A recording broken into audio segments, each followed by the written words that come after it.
Bismillahi Raxmaani Raxiim. Ma isku aragtay xanuun daran oo sidii korontada ama maasada camal si kadis ah kaaga qabto dhinaca wejiga, kaasoo ka bilaabanayo dhegta agagaarkeeda, daanka ilaa ilkaha sida sawirka ka muuqdo.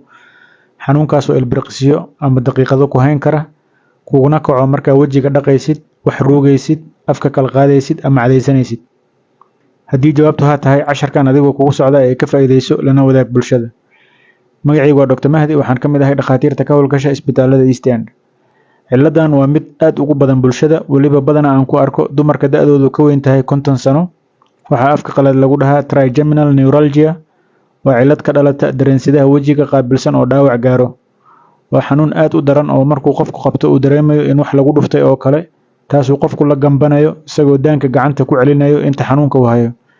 Dadka badanaa waxay ciladan ula tagaan dhakhaatiirta ilkaha iyagoo aaminsan in ilkaha la xiriirto, taasoo mararka qaar keeni karta in garashada xanuunkan la dhinac maro. Wax walba oo dhaawac u geysan kara dareensidaha wejiga, ciladan way keeni kartaa, sida markii gows dambeedka oo kale si qasab ah lagu bixiyo.